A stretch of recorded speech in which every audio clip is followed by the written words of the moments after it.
Hello everybody, I'm Overhaul and today we are reviewing chapter 209 from My Hero Academia.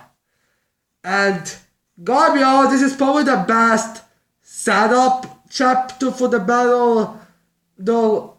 But that could just be the fact that all the other ones, Class 1B, has been built up as fucking champions, only making one mistake or making everything completely and utterly perfect. But besides that, this is probably the best. So I have some other things I want to discuss with the villains. But I feel like I'm gonna hold them back for now and discuss them in a later date. Right now, let's just discuss the students and then villain. So this really chapter is referencing the previous match with Aizawa basically saying, "You did good work. I have hard time finding any flaws with your work. You show how powerful you are, and you win with a minimal amount of damage, and you acted outside of your usual way to perform, which is excellent. You also follow the team. You three also follow the teamwork perfectly by Bakugo, even though you know his cap personality. Basically, Aizawa praises them, and Vlad King somehow finds a way to praise them. Alright, I know it's supposed to be a thing when he's like completely biased to the whole Class 1B, Class 1A thing, but dude, they lost in 5 minutes. 5 minutes. It took 5 minutes for them to lose. Yeah, I think you can be a bit more harsh on them. But yeah, anyways, seriously, Vlad King is so biased. Yes, is that the students need to be more accepted their defeat than anyone else. Because they're all like, ugh, I can't believe we lost in such a humiliating way. It's also embarrassing. So yeah, Togata goes to Naito and she apologizes to him for having such a royal defeat. But come on, Hogake, did you really think you could have beaten Bakugo? I mean, it's Bakugo! So yeah, she goes there and informs him, we have no way of winning. Naito then says, oh, don't worry, we all have no. No, in this chapter, man, Naito is less annoying, but because they don't have him just be, oh my, you're Class 1B, you're Class 1A, should you be battling us? I mean, how is that possible? Oh yes. You know, that super over the top Class 1B is battling Class 1A personality. I think he also mentions this chapter, the reason why he acts like this way is because he belittles Class 1A so much, so I believe he kind of knows that he's going over the top with insulting Class 1A. So yeah, after talking about Togake, he and the rest of his team discuss what they should do because, well, Zuko and Moro are pretty equal, and, well, in case some people forgot, Izuku in the cultural festival, he beat Gento and LeBron. Gento being powerful enough to beat 4 pro heroes, not powered up, but seemingly not being too much damaged, and he being powered up, and it did not make a big scene. He wasn't even much affected by it. Previously, he beat a giant fucking monster and Overhaul, a guy who can kill you just by one touch. And, well, he faced Muscular. Yeah, I think that Bakugo and Izuku is somewhat a best student you should be worrying about. So they discuss what their plan strategy should be. So the small guy, the guy with those Dragon Z scanner things, the kid who was with Tojiro are not going in the next round because he did not know why. He said he says that they should do the same strategy as Togaki did because the strategy was pretty excellent, and apparently he and the Ghost Girl have quirks that are more long range and more and more technical. It also suggests that that's kind of the thing because later in the chapter, to Izuku's more Uchaku, I believe, states that all that have people with quirks that don't even need to show up to fight. So I'm gonna assume that his quirk, I believe its name is Feedback, is a quirk that the small, when you punch him, he can set out a force punch that was the strength or double the strength or something like that, and the Ghost Girl can, I heard somewhere she can move objects with her mind. I think that's what her quirk is supposed to be. I think the name of her quirk is Poetry, guys. So, and Shinso has his brainwashing quirk, and Naito has his copying quirk. Well, he needs to show it more, but So they go. So yeah, they need to make a strategy that will work. They also found some other things from the background and all that. So yeah. The public building this chapter after this battle was going to be more equal and bad than all the others.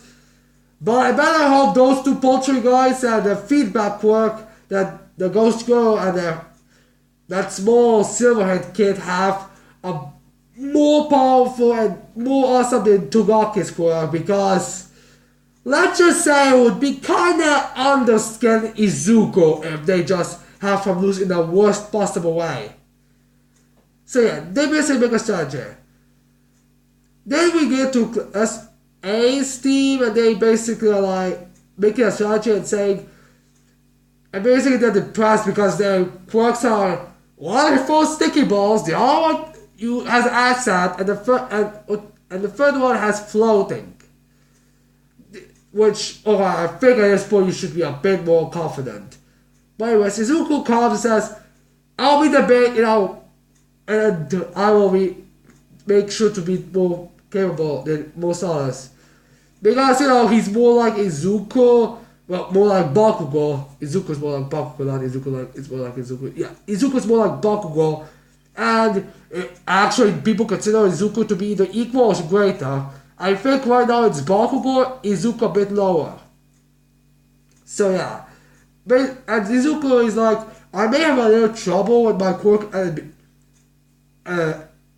but right now it feels like it's getting back to its full potential. Movement feels like it's normal. More. So yeah. Izuku is pretty much, Izuku doesn't feel like there's anything wrong with his quirk. Now the match begins, and luckily we don't see what's going to be the first move. This is actually going to be the next chapter. Right now, but right at the time when it begins, Omar gets a phone call from Gran Torino. He's like, oh, I need to take this. Minoru also references his cell phone, his ringtone is just, I am here! And he's like, turn that off. But he says, I need to take this, because it's Gran Torino. So yeah, now we get to the awesome villain spots. Quick little thing before we go into the All For One thing. In this, when the Class 1A team and around 4 came out, Kaminari said to Jiro, wow, you look like a true heroine. And Jiro says, duh, I am a hero. Now the reason I'm referencing that is because I have a theory that Kaminari is trying to convince his fellow students to join the League of Villains, because, well, that would kind of make sense, and he's right now trying to get Jiro to work for him, and that would make sense in case Kaminari is the traitor. We still don't know, and it's been so goddamn long since that whole traitor thing has been referenced to a point that I'm pretty sure that Hikoshi forgot about the traitor thing. Like, maybe he'll be reminded in the arc with the League of Villains as the protagonists, because it seems very likely that after this arc, we're gonna get some awesome villain action with the League of Villains. Oh, I can already see it now. Like, I'm super excited. But these starts to come out sad to Jiro doesn't really say much, because if he said something at the end of the when she said I am a hero, he would say something like, yeah, I know that, it's just like, I just mean the way you look. I know you look, it's more like a villain than a hero. It's just amazing you were able to pull off looking like a hero or something like that, but unfortunately we didn't see that, so as far as I'm concerned, there's nothing. So yeah, not to the All For One. The thing that All For One basically does is the prison guards, which apparently the one that's in charge either works for the school that Inasa and Seiji come from, because he had a similar hat, but it's possible that it's not. It's just a coincidence, but or maybe it's not even the same hat. It's probably just a police station cap or something, or just show the rank. And he's referencing All For One. Now, I believe he states that the villain number of the prison All For One is actually 1,592. Was it 49? Like, alright, either this it could just be a random number, or maybe it's just there's so much prison cells, or if there's so much prisoners. Which, if there's actually up more than 5,000 prisoners, well, not 5,000, 1,000 prisoners, if there's more than 1,000 prisoners, then that's a lot of fucking prisoners that are gonna get framed as a prison break arc. So he says that he's doing something. And then we got to All For One, it's like, I believe he said something like, it takes one man to make a villain. It takes 1,000 men to make a hero. Or something like that. I don't really understand that. But he's like, it's Jimakumaki. It's Gigantomaki, isn't he? He's my super. I really don't know what's going on or something. Also, the prison guard reference saying that we cannot do anything to him that would provoke his followers that are in the shadows, the ones who will be working for him before the League of Villains, just now in hiding, because they seem to be aware of the fact that All For One was captured. I mean, whether it was exactly under the radar. So it's very likely they're trying to keep it as little to provoke the League villains as you possibly can. And All For One also says something like, the reason why I'm moving so much is because I hate the voices of my little brother. Now, there's some theories that because of Deku Squad One For All, that's why that might be some kind of connection, like it's mutating or something, but who really knows? It's possible that's the case, but I don't think that's really the thing we should be focusing on. The thing we should be focusing on right now is the possibility of the next arc being villains and everything that could possibly happen. Because I'm going to be extremely disappointed if the next arc is not going to be about villains. The League of Villains specifically. Because the way it's currently set up, it makes the most amount of sense. I mean, there's Stormboy having amazing growth as a character in the overhaul arc. And we haven't seen him in such a long time. I'm pretty sure it's not a year, but it's pretty goddamn long since he was referenced. I don't know exactly. I'm pretty sure it was like I'm pretty sure it's been at least 6 months since the last time we saw Tomura. Then we have Spinner, who's going to be questioning the League of Villains. So I would imagine that's set to be dealt with quickly. Then we have Nami, who in the previous arc seems to have some kind of character progression, but we do not know in which way, and consider the fact there's a theory that he is Toya Todoroki, which is almost 100% guaranteed just needs to be confirmed, or at least find some kind of incredible evidence that he's not, so they cannot just be writing off as, I don't know, what are the most common excuses. And in fact, who is Ujiko, and what the fuck, why do they need that Nomus, and how many villains have joined after, and Kurogiri being in prison, and Shigeto Makia be on the loose. Like, there is a lot of things we can do. We could have it all, the next the next 3 arcs could just be legal villains doing shit, like a prison break arc. The lead up to the prison break arc. We couldn't do villains. Convincing the villains or questioning you they should work for you. Even if they lied before. Getting Jacob Maki on their side. Right? You see, a lot of things can happen. And I kinda wanna see it. And I'm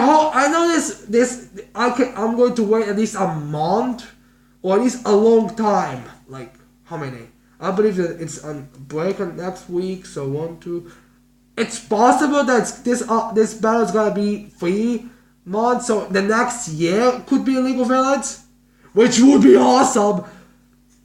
The New Year's first chapter of the New Year for My Hero Academia. We have villains walking in and beating the fuck and showing off why they're the greatest. It would be amazing. So yeah, this chapter was decent. So far, it's my second favorite because, it's beating up because it's putting Swamp in their place and awesome villains.